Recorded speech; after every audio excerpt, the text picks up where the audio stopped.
Hello friends, Pradeep here. आज की इस वीडियो में हम देखेंगे कि कुछ सिंपल ट्रिक्स की मदद से वोकैब के इम्पोर्टेंट वर्ड्स को कैसे याद रखा जाए। आप इन ट्रिक्स को एज इट इज़ अपनी कॉपी, डायरी या पॉसिबल हो तो अपने माइंड में ही उतार लीजिएगा। सबसे पहला वर्ड है कैलोस।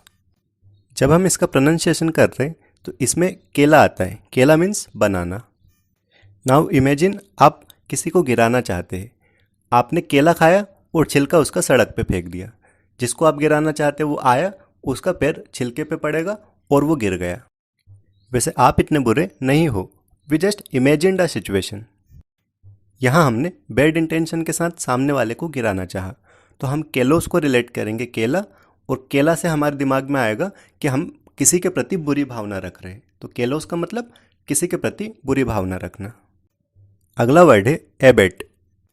इसमें आ और बेट को जब अलग अलग करके पढ़ा जाए तो रहता है आ बेट। अब एक सिचुएशन इमेजिन कीजिए कि आप अपने फ्रेंड से बोल रहे हो कि आ बेट लगा। उसको आप उकसा रहे हो, क्या करने के लिए? शर्त लगाने के लिए। तो एबेट को हम पढ़ेंगे आ बेट लगा, मतलब किसी को उकसाना। तो एबेट का मतलब किसी को उकसाना। हमारा अगला वर्ड है बेबल। अब बेबल को हम रिलेट कर सकते हैं बेबी से। बेबी मतलब एक छोटा बच्चा। एक छोटा बच्चा जो बहुत रो रहा है, और बहुत रोने को हम विलाप करना बोलते हैं। तो बेबल जैसे ही हमारे सामने आएगा हम उसको रिलेट करेंगे बेबी से। बेबी रो रहा है और बेबल का मतलब विलाप करना, बहुत ज़्यादा रोना। Our next word is abnegation. Abnegation में अगर थोड़ा सा ध्यान से देखा जाए तो शुरू के दो लेटर अब बना रहे, अगले दो लेटर नी बना रहे। मतलब ए और बी मिलके अब और एन और ई मिलके नी। नी को हम नहीं भी कर सकते, तो मतलब अब नी या अब नहीं। इतना सुन के ही हमें लग रहा है कि हम किसी चीज़ को मना कर रहे हैं, अब नहीं। तो एब्निगेशन जैसे ही हमारे सामने आएगा उसमें हम अब और नी को अलग करेंगे, और अब नी से हम रिलेट करेंगे मना करने को। तो एब्निगेशन का मतलब मना करना या तिरस्कार करना। Our next word is bamboozle. अब इसका बम्बू अगर अलग कर दिया जाए तो लास्ट में ZLE इतना बचता है। अब ZLE को हम जाल पढ़ सकते हैं, और जाल को हम रिलेट करेंगे धोखा। तो बम्बू जल का मतलब क्या हो जाएगा? धोखा। Our next word is banal. Banal को अगर थोड़ा सा ध्यान से देखा जाए तो इसका क्या मतलब रहता है? बिना नल का। बेनल मतलब बिना नल का। अब एक ऐसा मटका जिसमें नल नहीं है। अब जैसे नल वाला मटका थोड़ा सा महंगा आता है क्योंकि उसमें नल लगा हुआ है। बिना नल का महंगा नहीं आता है क्योंकि वो बहुत ऑर्डिनरी मटका रहता है। तो जैसे ही हमारे सामने बेनल आएगा हमारे दिमाग में क्या आना चाहिए? एक ऐसा मटका जिसमें नल नहीं है। वो मटका कैसा रहेगा? ऑर्डिनरी मटका। तो बेनल मतलब ऑर्डिनरी। अगला वर्ड है एक्कोलेट्स। थोड़ा सा डिफिकल्ट वर्ड है, लेकिन अच्छे से एक ट्रिक के साथ इसको भी इजी बनाते हैं। इसका ACC अलग ले लेते हैं और OLADE इसे अलग ले लेते हैं। तो ACC से हम बनाते अच्छी, और OLADE औलाद, मतलब अच्छी औलाद। अब अच्छी औलाद होना हर माँ बाप के लिए सम्मान की बात होती है। तो एक्कोलेट्स जैसे ही हमारे सामने आएगा हमारे दिमाग में आना चाहिए अच्छी औलाद, और अच्छी औलाद मतलब सम्मान। तो एक्कोलेट्स का मतलब सम्मान। अगला जो वर्ड है वो है केविएट। अब केविएट जैसे हमारे सामने आएगा हम इसका केव अलग कर लेंगे। केव मतलब होती है गुफा। हमें किसी ने चेतावनी दी है कि सामने जो गुफा है उसमें शेर है। तो केविएट जैसे हमारे सामने आएगा, केविएट से हम रिलेट करेंगे केव, केव से हम रिलेट करेंगे शेर। और शेर पता कैसे चला शेर है? किसी ने हमें चेतावनी दी थी। तो केविएट मतलब चेतावनी। अगला वर्ड है चिकनरी। अब चिकनरी को याद करने के लिए हम चिकन अलग कर लेते हैं। नाउ इमेजिन 4 दोस्त हैं। 4 दोस्त में एक दोस्त पक्का वेजिटेरियन है, मतलब वो एग तक नहीं खाता है, इतना वेजिटेरियन। अब जो बाकी के 3 दोस्त थे उनने क्या कहा कि ये जो सब्जी है ये आलू की सब्जी है, और उसको खिला दी। अब एक्चुअली में वो चिकन की सब्जी थी, वो चिकन था। तो इनने क्या किया? उसके साथ डिसऑनेस्टी की, एक धोखा किया। तो चिकनरी जैसे आपके सामने आएगा आप चिकन अलग करना, आपके सामने 4 दोस्तों की कहानी आएगी। 4 दोस्तों में 3 दोस्तों ने चौथे के साथ धोखा किया था या डिसऑनेस्टी की थी। तो चिकनरी मतलब dishonesty. Next word is befuddle. अब थोड़ा सा मन की आंखों से देखो तो जो फडल है वो आपको फुद्दू दिखाई देगा।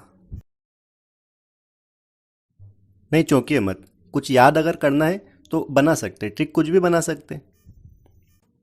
और फुद्दू मतलब होता है क्या है? फुद्दू मतलब कंफ्यूज्ड, एक ऐसा अनाड़ी टाइप का, उसको हम फुद्दू बोलते हैं। तो बी फडल जैसे आपके सामने आएगा आप बी अलग हटा देना और फडल से आप फुद्दू बना देना। फुद्दू मतलब कंफ्यूज्ड, मतलब ऐसा इंसान थोड़ा सा कंफ्यूज टाइप का इंसान। तो बी फडल मतलब कंफ्यूज्ड। अगला वर्ड है बी हेस्ट। हेस्ट से आप बनाओगे गेस्ट, मतलब आपके घर में गेस्ट आए हुए थे, किस्मत से अब वो जा रहे या जाने वाले हैं। तो क्या बोलेंगे, आज्ञा दीजिए अब हम चलते हैं। तो उन्होंने क्या बोला, आज्ञा दीजिए। तो हेस्ट से आपने बनाया गेस्ट और गेस्ट ने क्या बोला, आज्ञा दीजिए। तो बी हेस्ट का मतलब हो जाएगा आज्ञा देना। अगला वर्ड थोड़ा सा सिंपल है, बोटल नेक। बोटल का नेक कैसा रहता है, थोड़ा सा सकरा रहता है।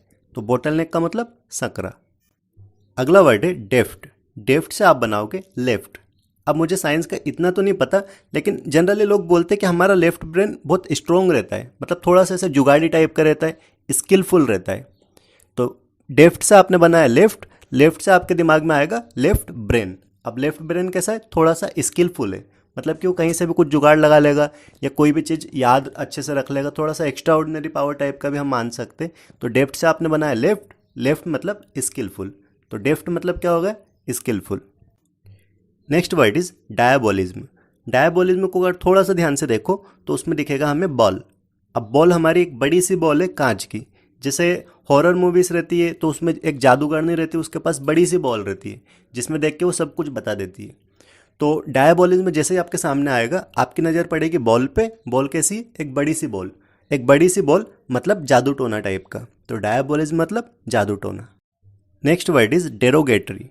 अब डेरोगेटरी में हमें गेट दिखेगा और गेट के जस्ट बाद ओ दिखेगा, मतलब गेट आउट टाइप का। अब हमने किसी को बोला गेट आउट, तो हमने उसके प्रति अपमानजनक लहजे में बात की है। तो डेरोगेटरी जैसे आपके सामने आएगा, आपके सामने क्या आना चाहिए, गेट आउट और मतलब अपमानजनक। तो डेरोगेटरी मतलब अपमानजनक। Next word is enfeeble. Feeble मतलब होता है कमजोर और उसके साथ एन लग गया, मतलब कमजोर बनाना। तो एनफीबल जैसे आपके सामने आएगा, उसका क्या मतलब रहेगा, कमजोर बनाना या कमजोर कर देना। Next word is entail. Entail में आ रहा है टेल। टेल मतलब पूंछ। पूंछ किसकी, बंदर की। अब बंदर की पूंछ उसके लिए बहुत उपयोगी रहती है, जब वो कूद रहा होता है तो उसको बैलेंस बनाने में मदद करती है। तो जैसे आपके सामने एंटेल आएगा तो क्या आना चाहिए, टेल। टेल मतलब पूंछ और पूंछ उपयोगी है, तो एंटेल मतलब उपयोगी। अगला एक बहुत इंपॉर्टेंट वर्ड है फेलोनी। ये कई बार न्यूज़ में भी आता है, इसका मतलब होता है घोर अपराध। फेलोनी मतलब घोर अपराध। अब जैसे कोई अपराध हुआ है, कोई बड़ा अपराध, या कोई बहुत चर्चा में कोई न्यूज़ है जिसमें कोई अपराध हुआ होगा, किसी का मर्डर हुआ है, तो न्यूज़ में मतलब एक कॉमन वर्ड है फेलोनी। तो फेलोनी जैसे आपके सामने आएगा, आप थोड़ा सा उसको याद रखने की कोशिश कीजिएगा, हम इसकी ट्रिक नहीं बना रहे। फेलोनी मतलब होता है घोर अपराध। Next word is genesis. अब इसमें जीन आ रहा है और जीन से हम सब की उत्पत्ति हुई है। तो जेनेसिस जैसे आपके सामने आएगा, आपके दिमाग में आना चाहिए जीन। जीन मतलब हमारी उत्पत्ति का कारण, तो जेनेसिस मतलब उत्पत्ति। Next word is Fars.